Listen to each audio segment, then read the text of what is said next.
Louvado seja Deus. Queridos, por gentileza, 2 de Timóteo, capítulo de número 2, versículo 15, diz assim: procura apresentar-te a Deus aprovado, como obreiro que não tem de que se envergonhar e que maneja bem a palavra da verdade. Senhor, continue falando conosco, como nos tem falado em todo esse culto. E agora, uma vez mais, através da ministração da sua santa palavra. Pai, que o Senhor possa ministrar a sua palavra em cada um de nossos corações. E aonde for o alcance deste som, aonde a tua palavra chegar, que o Senhor transforme vidas, que o Senhor salve vidas, liberte vidas, cure vidas, sare vidas, em nome de Jesus. Repreenda todo o espírito contrário à tua palavra, que a tua palavra vá e faça o que lhe apraz, e prospere para tudo aquilo pela qual ela foi designada por ti. Em nome de Jesus eu te peço, amém e amém. Pode tomar seu assento, por gentileza. Bom, queridos, como é sabido, eu quase não prego às quintas-feiras, né? A gente deixa mais para os nossos obreiros. E hoje seria o diácono Nico, que não pôde, devido a Nayara e a bebezinha. Sabe quantos dias a Maitê? 7 hoje, 7 dias. E convidamos também o diácono Rômulo, mas não conseguiu chegar até agora, ele está na faculdade, né? E falamos com o pastor Marinho, sempre o pastor Marinho, né, nos socorre aí nesse momento, mas ele, pastor, se o senhor puder pregar hoje. E não tendo outro jeito, eu aprendi que o jeito é esse mesmo. E aprendi também que nenhum substituto é igual ou melhor do que aquele que ele substitui. Amém? Mas não espere muito de mim, mas espere tudo da palavra do Senhor, em nome de Jesus. Eu gostaria de falar esta noite sobre o cristão e o cristianismo, sobre o evangélico e o evangelho, sobre o obreiro e a obra. Eu queria falar nesta noite sobre você e Deus, sobre eu e Deus, sobre nós e Deus. Gostaríamos de falar nesta noite sobre o que Deus requer de nós.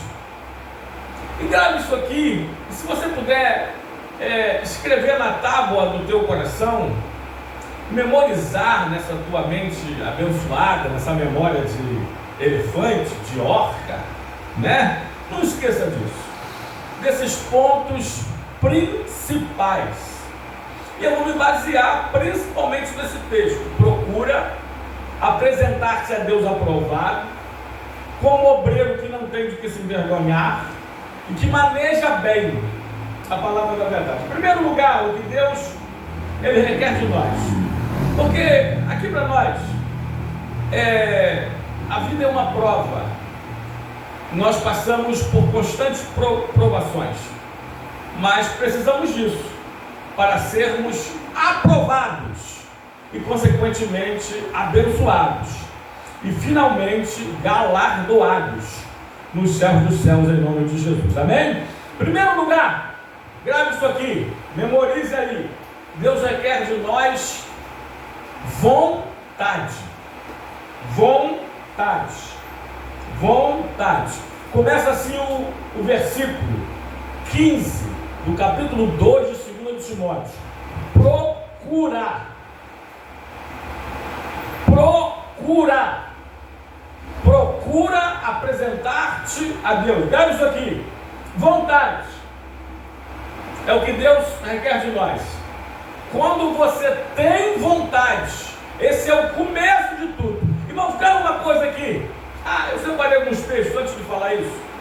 E a gente sempre separa muitos textos, né? Coloca aí, Natan, por gentileza. Isaías 6:8. Eu botei aqui parte B, mas eu vou destacar. Eu vou ler todo o versículo e destacar a parte B. Diz assim: depois disso ouvi uma voz do Senhor que dizia: a quem enviarei? É o Deus Uno. É o El. E quem há de ir por nós? É o Deus Trino, o Elohim. Eita, Deus Uno e Deus Trino. Deus triuno, Deus trindade e Deus uno, unidade. A quem enviarei? E quem há de ir por nós? A Isaías diz assim, olha, disse eu, eis-me aqui, envia-me a mim. Evangelista Orlando, igreja amada, se não houver vontade, não adianta nada, não adianta nada. Deixa eu dizer uma coisa a vocês, eu me converti no dia 11 de novembro de 84, numa igreja gigantesca, capacidade de 2.500 pessoas. Eu não tinha um pastor só para mim, o pastor era de 2.500 ovelhas. Já parou para pensar nisso? Eu apertava a mão do pastor, do meu primeiro pastor, de vez em quando, ou de vez em nunca, quando nos esbarrávamos pelos corredores externos da igreja. Mas eu não perdi um culto. Eu tinha um líder mais próximo, que era o professor da escola dominical, professor Gumercindo, que dava aula para a turma dos meninos de 15 aos 17 anos. Eu me converti com 15 para 16. Bom, nós fomos... alguém atende a menina, por gentileza? Nós fomos, Orlando, de uma igreja, pasmem vocês, logo no começo tinha 9 pessoas na igreja. Você vai lembrar disso. 5 pastores e 4 ovelhas. Lembra disso? Eu falei assim, aqui tem mais cacique do que índio. Tem mais pastores que ovelha. Tinha mais de um pastor para cada ovelha. Cada ovelha tinha mais de um pastor só para ela. Lembra disso, evangelista? Mas isso não é uma realidade. A minha, repito, me converti numa igreja com 2.500 membros, num aprisco com 2.500 ovelhas e um pastor, presidente, dirigente. Grave isso aqui, mas houve vontade de conhecer o Senhor e servir o Senhor. Houve vontade, passei por todas as lutas que você possa imaginar, de um adolescente para jovem, a síndrome da abstinência. Vocês sabem, já ouviram o meu testemunho? Passei por crises, tentações as mais diversas possíveis, mas eu sempre tive vontade de servir o Senhor e conhecê-lo hoje melhor do que ontem e amanhã mais do que hoje. Porque se não houver vontade, grave isso aqui, não adianta pai na fé. Se não houver vontade, não adianta babá espiritual. Se não houver vontade, não adianta casa de recuperação. Eu nunca estive lá, a não ser para levar dezenas de jovens para internar. Se não houver vontade, não adianta nem a igreja, a agência de Deus na terra. Tem que ter vontade, porque ninguém pode obrigar ninguém a servir o Senhor, a conhecer o Senhor, a buscar o Senhor. Ninguém, a louvar o Senhor. É você. O primeiro ponto de partida é a sua vontade. Eu quero. E saindo do geral da salvação, o específico da missão, eu tinha uma vontade de ser um pregador. Eu tinha vontade, com 16 anos de idade, entrou o ano de 85, e eu me converti ouvindo uma grande mensagem de um grande pregador, pastor Adilson Soares Farias, hoje na AD de Mutuá. Ouvia constantemente o outro, que nem era pastor na época e depois foi consagrado, pastor Paulo Afonso Generoso, hoje pastor da AD de São Miguel, São Gonçalo, e outros tantos, sem falar os mestres e professores. E eu senti de Deus a vontade de ser um pregador, a vontade de ser um professor, de ser um mestre. E eu louvo o Senhor. Hoje, aliás, depois de 30 anos, o Senhor me fez pastor, me fez professor, me fez teólogo, mas tudo começou com a vontade. Uma vontade que vem de dentro para fora, uma vontade que te incomoda, uma vontade que muda o seu dia, que muda as suas tarefas, que muda seus hobbies, que muda sua agenda. Vontade. Procura, bota lá meu filhote, procura apresentar-te a Deus aprovado. Se não houver vontade de alguém, não vai ser a sua vontade que vai mudar a vontade da pessoa para que ela tenha a vontade que você tem. Não adianta. Em primeiro lugar, vontade. Bota aí, Natan. 1 de João, capítulo 2, versículo 17. Diz assim a palavra do Senhor: ora, o mundo passa, bem como a sua concupiscência, bem como os seus desejos, mas aquele, porém, que faz a vontade de Deus, esse permanece para sempre. Eita, até Jesus na cruz, ou antes dela, no Getsemane, ele olha e diz: Senhor, se possível, passa de mim esse cálice, contudo que não seja a minha vontade, mas que não seja feita a minha vontade, mas a vontade de quem? A sua. Que a minha vontade seja sempre a vontade de Deus, e que a vontade de Deus sempre seja a minha vontade. Mas quando a minha vontade, até hoje, porque até hoje eu me encontro num corpo de carne, e você também, mas quando a minha vontade não bate, não se harmoniza com a vontade de Deus, eu anulo, eu assassino, eu aborto, eu mato a minha vontade, para que seja feita a tua vontade. Aleluia! Louvado seja Deus! Lembrei de um texto agora, 1 João capítulo 5, versículo 14. E esta, olha, a nossa vida de oração, e esta é a confiança que temos para com Ele, que se pedirmos alguma coisa segundo a sua vontade, Ele nos ouve. Então, em primeiro lugar, começa com a vontade. Em segundo lugar, grave isso aqui: motivação.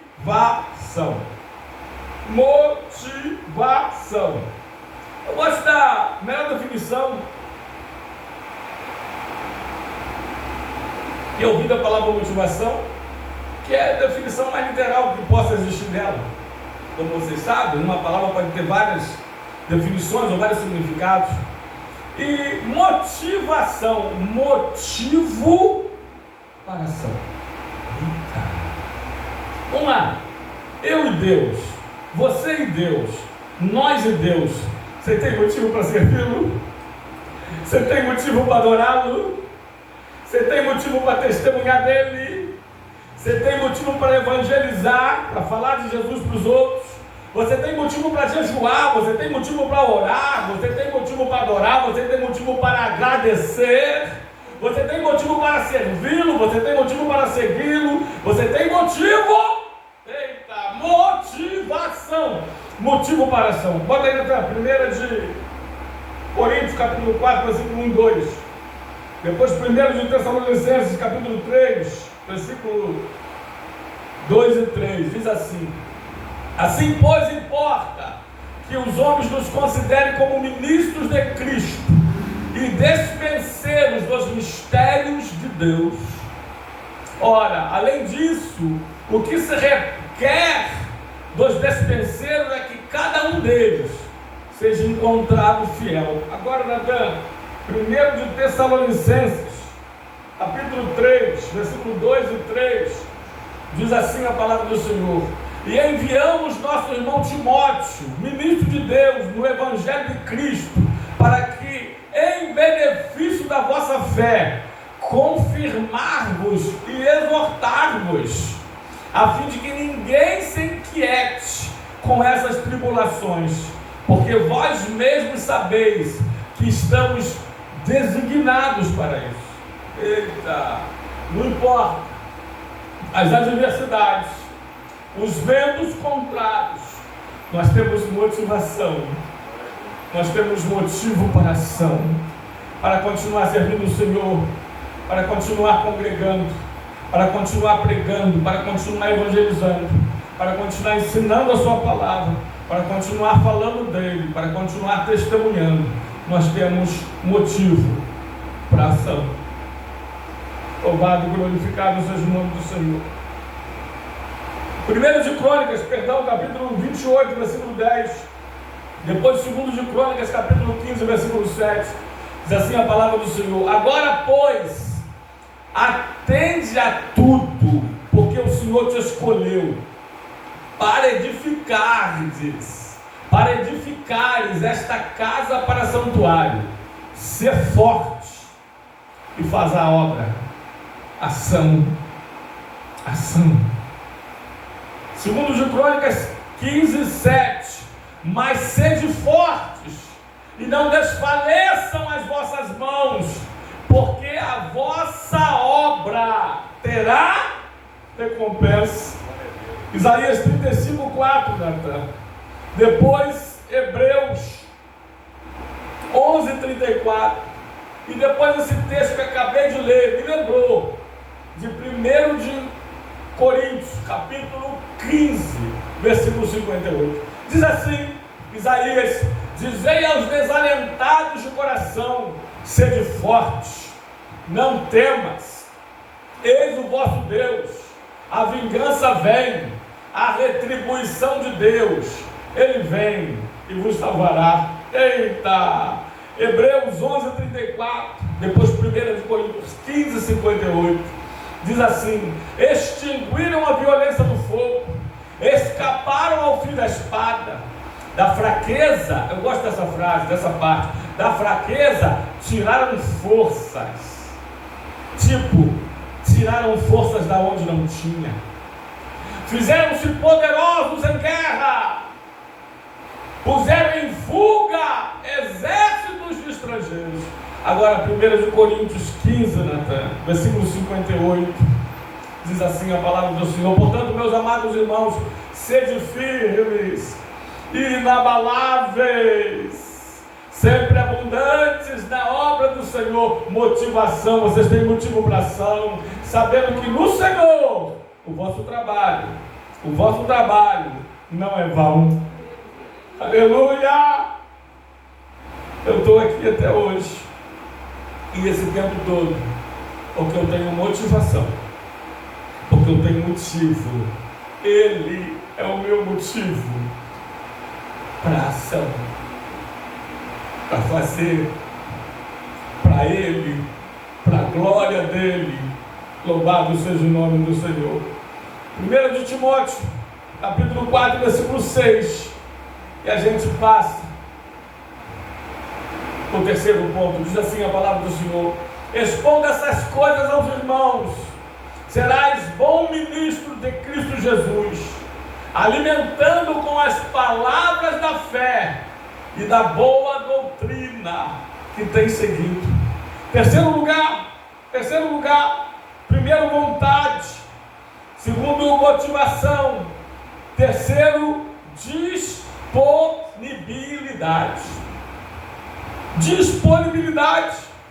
Diz assim a palavra do Senhor: procura, pode voltar constantemente no texto original, apresentar-te. Procura apresentar-te a Deus. Disponibilidade. Deixa eu falar uma coisa a vocês, antes de alguns textos aqui.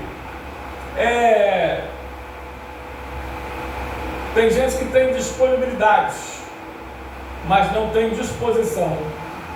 Tem gente que diz que tem até disposição, mas diz que não tem disponibilidade. Eita!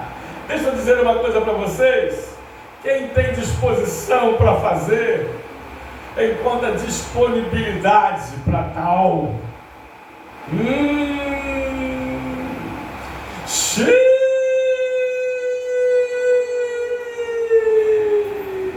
A maior prova que você tem tempo é o seu smartphone. A maior prova que você tem tempo são as suas redes sociais. Pastor, mas eu definitivamente não tenho tempo. Não, tempo é o que mesmo? Tempo é uma questão de preferência. Você arruma tempo para tudo aquilo que você quiser. Arruma. Vou brincar um pouquinho, senão não faz parte de mim. Daqui a pouco algumas pessoas vão arrumar tempo para ver o jogo no Botafogo. Amém? Arruma-se tempo quando se quer arrumar. Pastor, não tem tempo para Deus.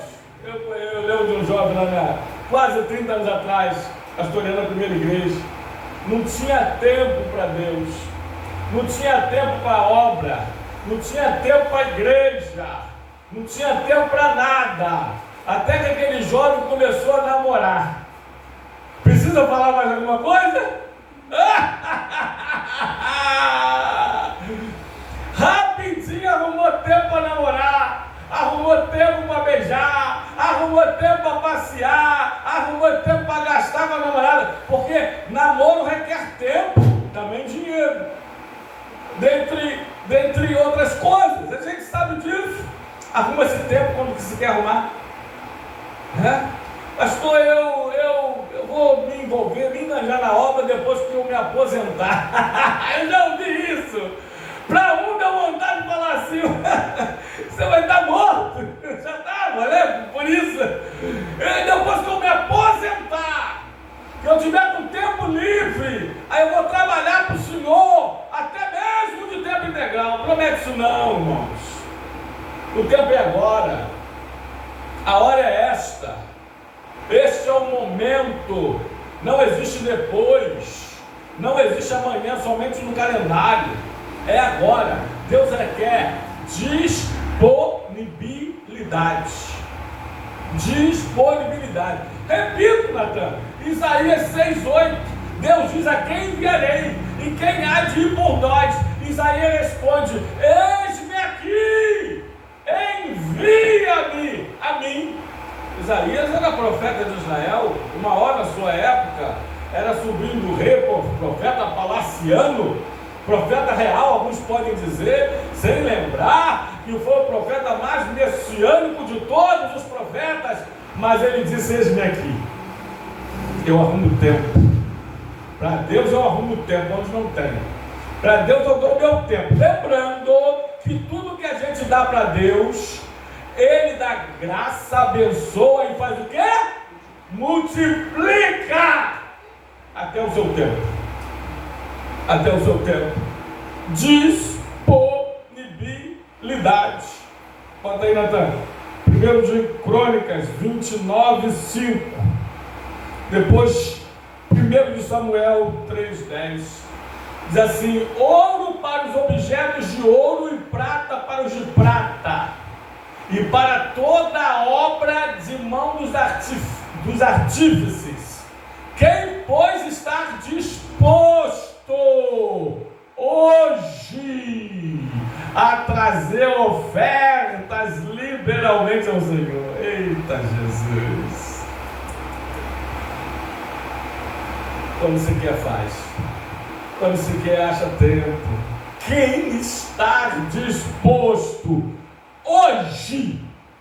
O dia é hoje, a hora é agora. Quem está disposto hoje a trazer ofertas ao Senhor? 1 Samuel, capítulo 3, versículo 10, depois 2 Timóteo 2,4, depois Jeremias 18:2. Então veio a palavra do Senhor e ali esteve, e chamou como das outras vezes: Samuel, Samuel. E Samuel respondeu: fala, Senhor, o teu servo te ouve. Você tem ouvido tantas vozes, tem escutado tantas coisas. Você está disposto a ouvir o Senhor? Você tem parado para escutar o Senhor? Você tem dito: eita, porque muita gente fala assim: Senhor, ouve o que o teu servo te fala. Senhor, escuta que o teu servo te clama. Senhor, ouve o que eu estou te falando. A gente precisa parar e parar e parar e dizer: fala, Senhor, que o teu servo te ouve. Porque muitos crentes é assim mesmo: Senhor, fala que o teu servo te ouve. Senhor, ouve que o teu servo te fala. Senhor, escuta que eu estou te falando. necessário parar e mudar e falar o contrário, o Senhor fala. Que o teu servo te ouve. Que o teu servo te ouve. Até 2 Timóteo 2,4. E Jeremias 18,2. Diz assim: nenhum soldado em serviço se envolve em negócios desta vida, porque o seu objetivo é satisfazer aquele que o arregimentou. Amém? Cuidado com os embaraços desta vida. Já disse Jesus na parábola do semeador, Mateus 13. Jeremias 18,2 diz: dispõe-te e desce à casa do oleiro, e lá ouvirás minhas palavras. Vamos lá ao contrário? Ouvirá as minhas palavras lá na casa do oleiro. Mas primeiro, dispõe-te e desce. Quer ouvir a palavra do Senhor na casa do oleiro? Dispõe-te e desce. Eita! Terceiro lugar, disponibilidade. Eita, meu Deus! Tanta coisa aqui na mente agora. Admirar minha esposa. Eu tenho um esposo cristão, né? Pastor. Mas Deus sabe, quantas das vezes eu e ela deixamos a nossa casa. Cuidado, tá? Eu tenho que ter um jogo de cintura para falar isso aqui, né? Mas deixamos temporariamente para cuidar da casa de Deus. Já larguei prato de almoço, passar isso ou correr. Quantas vezes ela falou assim: a igreja precisa ser arrumada hoje. Ou é a igreja, tem festa. Ou é a minha casa, é a igreja. Calma, mas nós em conjunto. Deu para entender? São exceções à regra. A regra a gente sabe. Cuidar da sua casa, porque aquele que não cuida bem da sua casa, como cuidará da casa de Deus? Vocês sabem tudo isso, eu sou o primeiro que pega isso aqui. Tá bom? Mas já abrimos exceções acho que até várias exceções, mas em conjunto, juntos, em harmonia, o casal e até os filhos. Casa do Senhor, hoje é casa do Senhor. Disponibilidade. Você muda a agenda por causa de Deus. Você atropela hobbies por causa de Deus. Você deixa seus afazeres por causa de Deus. Dispõe-te. Está disposto. Procura apresentar-te a Deus. Louvado e glorificado seja o nome do Senhor. Quarto lugar, coragem. Procura apresentar-te a Deus, aprovado. Pode voltar lá na terra. Como obreiro que não tem de que se envergonhar, mas que maneja bem a palavra da verdade. Coragem. Esse meu primeiro professor da EBD, 84, 85, 86, o professor Comecida, ele dizia uma coisa para esses jovens, adolescentes e jovens de 15 a 16 anos. Para os meninos, eu estava lá entre eles, nunca esqueci. Ser cristão é coisa para macho, muito macho. Acho que ele tinha uma raiz nordestina. E ele dizia assim: tem que ter coragem suficiente para dizer não à mulher de rua, à mulher da rua, às Jezabéis da vida, às pombagiras de plantão. Tem que ser macho, tem que ter coragem. Então, vou falar uma coisa para vocês: se não tiver coragem, melhor nem ter um encontro com Cristo. Deus não trabalha com covardes. Deus não trabalha com medrosos, com chorões, com mimimis, com Nutelas. Não, tem que ter coragem. Jesus falou lá, Lucas 9, 23. E dizia a todos: se alguém quer vir após mim, a si mesmo quer, se negue. Dia a dia tome a sua cruz. A sua cruz era o quê? Só ontem, em 2 dias, nós vimos o filme, Natan viu pela primeira vez, que quando ele viu, ele era pequenininho, não lembrava. Nayara, viu eu, Tânia e Nayara. Nayara era uma adolescente, uma jovem, Natan era uma criancinha. Antes de ontem, um dia antes, em 2 vezes, Natan viu com a gente aquele filme, para mim o melhor de todos os tempos, Ben-Hur, Judá. E havia cruzes. Quem carrega a cruz? Quem carregava a cruz naquela época? Era pena de morte romana para os não romanos. Estava indo para a morte. Deus quis dizer o seguinte: ó, dia a dia tome a sua cruz, mortifique a sua casa, sua carne, se mate para esse mundo, morra a tua vontade carnal, seus desejos, concupiscências. É o que ele está falando. Tem que ter coragem. Se alguém quer, você quer, vontade, lembra? O começo que eu falei lá? Se alguém quer vir após mim, a si mesmo se renuncie. Dia a dia tome a sua cruz. Aí por último ele fala assim: aí vem e siga-me.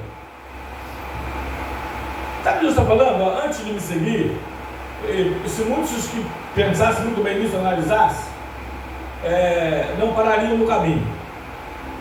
Amém, amados? Então vamos lá, veja bem isso que você quer. Você quer vir após mim? Mas você vai ter que se negar. Você vai ter que se renunciar. Sua agenda vai virar minha. Seu tempo vai ser meu. É que nem um empresário cético, ímpio, incrédulo, né? Aquele tipo ateu, graças a Deus, para debochar do pastor, falou assim: pastor, se eu entrar na sua igreja, eu tenho que dar o dízimo, né? eu tenho que te dar os 10% de tudo que eu ganho. Aí o pastor olhou para aquele empresário cético, ímpio, e disse assim: muito mais que isso, você tem que dar para Deus todo centavo do seu dinheiro, todo segundo do seu tempo, todo talento que Ele mesmo te deu, toda a sua vida. Amém? Então não dá nada. Quem gosta de segundo lugar, quem gosta de segundo lugar mesmo, é o Rubinho Barrichello. E o Vasco da Gama, na verdade, é esse que gosta do segundo lugar. Deus ou é primeiro lugar, ou não é. Então, grave isso aqui: coragem. Então, aqui para nós tem que ter coragem. Eu não vou especificar, não. Você já enfrentou cada dilema na vida, cada situação. Você não tem que ter coragem para dizer não, porque a tua carne, que ainda você é de corpo de carne, tremia para dizer sim. É verdade ou mentira? Aqui para nós, cada tentação, cada situação, tem que ter coragem ou não tem para ser cristão? Eu falei para ser cristão, tem que ter coragem. Tem que ter coragem, está aí. É vontade, é motivação, disponibilidade, mas também é coragem. Coloca aí, Natan. 2 Timóteo, capítulo 2, versículo 3 e 4. E Jeremias 1, 18 e 19.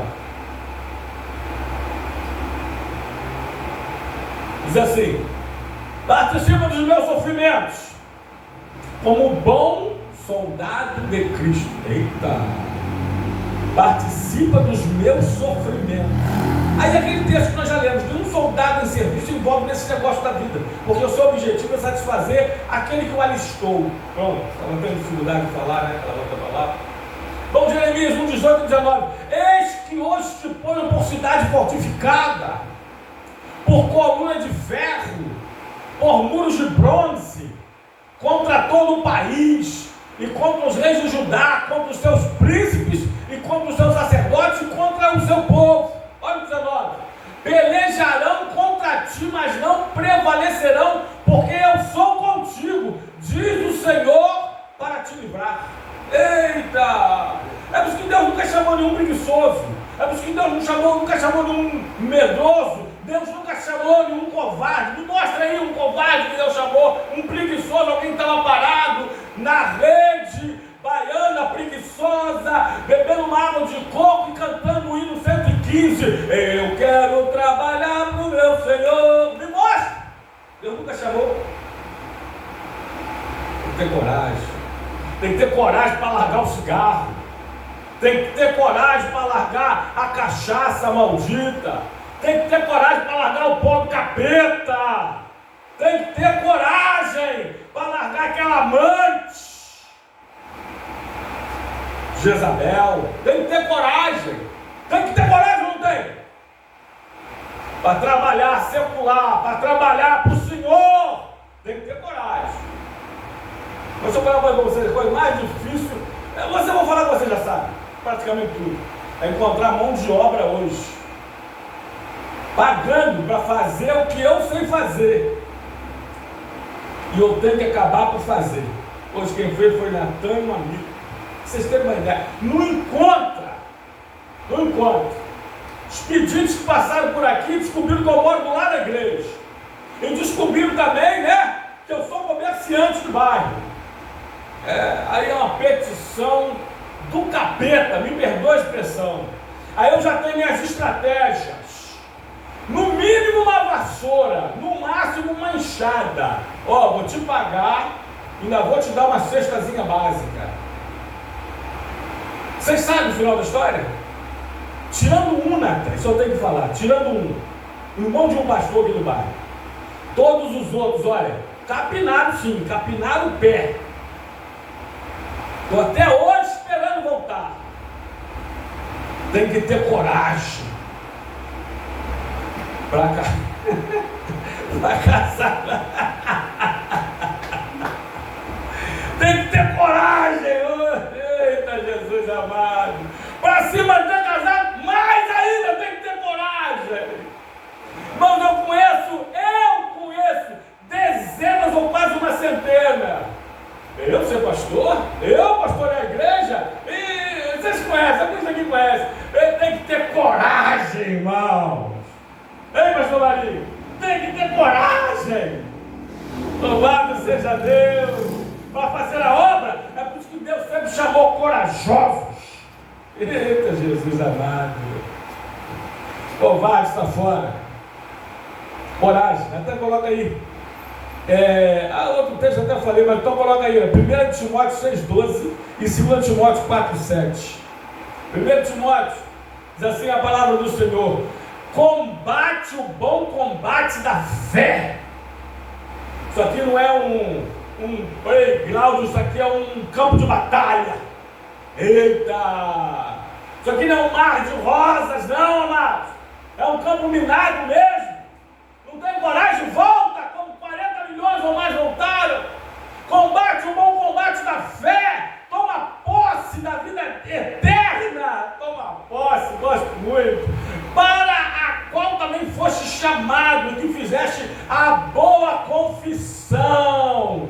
Perante muitas testemunhas, eu fiz a minha no dia 11 de novembro de 84, perante 2.500 testemunhas. Bota no outro texto, meu filho, 2 Timóteo 4,7, né? Diz assim: combati, aí Paulo no final de carreira, na fila do corredor da morte, para ser decapitado, porque ele era romano, cidadão romano, tinha cidadania romana, não podia ser crucificado, como outros, como Pedro, enfim. Aí ele fala assim no final: olha, combati o bom combate. Eita! Completei a carreira, guardei a fé. Tem que ter coragem para rejeitar aquela paradinha, aquele cambalacho, aquela caixa 2, aquele caixa 2, aquele dinheiro fácil. Tem que ter coragem, não tem? Tem que ter coragem. Ser homem, mulher de Deus, tem que ter coragem. Eita, penúltimo lugar, Natan. Vou tentar falar o último segundo. Não vai dar. Fidelidade. Fidelidade. Efésios 6:21. Procure apresentar-te a Deus aprovado. Como obreiro que não tem que esse irmão aí que maneja bem a palavra da verdade. Olha, fidelidade. E para que saibais também a meu respeito, e o que faço de tudo vos informará Tíquico, o irmão amado e fiel ministro. Porque uma coisa é ser ministro, outra coisa é ser fiel ministro do Senhor. Colossenses 1,7, Natan. Depois, 2 Timóteo 2, 11 a 13. Colossenses 1,7 diz assim: segundo foste instruído por Epafras, nosso amado conservo, e quanto a vós outros, fiel. Paulo destacava isso: fiel ministro de Cristo. Fiel é esta palavra, 2 Timóteo 2,11. E já morremos com ele, também viveremos com ele.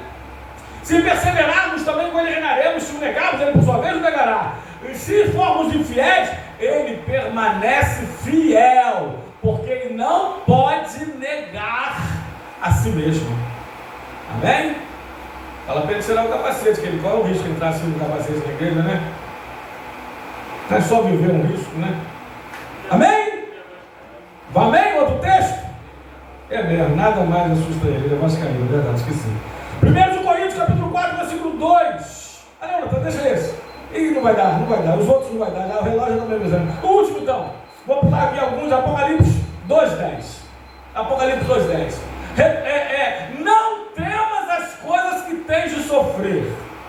Eis que o diabo está para lançar em prisão alguns de vós, para ser dispostos à prova, e tereis tribulações 10 dias. Ser fiel, ser fiel, ser fiel, ser fiel até a morte, e dar-te a coroa da vida. Fidelidade que Deus requer de nós. E quem é fiel a Deus é fiel à esposa. Quem é fiel a Deus é fiel ao esposo.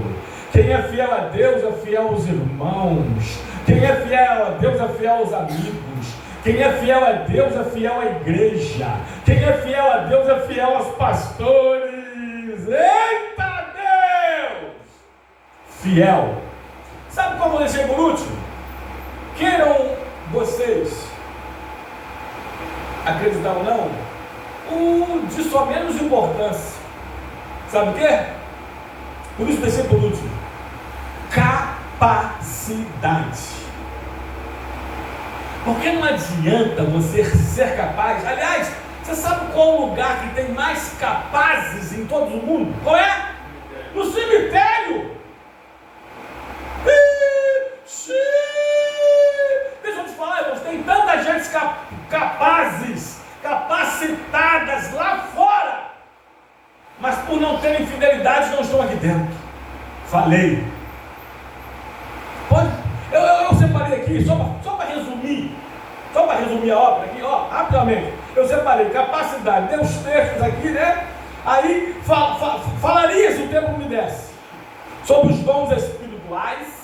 Só voltando então, 1 Coríntios capítulo 12, versículo 7 a 11. Falaria sobre os dons ministeriais. Efésios capítulo 4, versículo 11. Os dons ministeriais. Falaria sobre os dons auxiliares. Romanos capítulo 12, né, versículo 6 a 8. E falaria sobre os dons naturais. Bom, enfim, capacidade. Tem sua importância? Tem. Mas se não tiver vontade, eu termino, hein? Se não tiver motivação, motivo para ação, se não tiver disponibilidade, se não tiver coragem, não adianta nada você ter capacidade.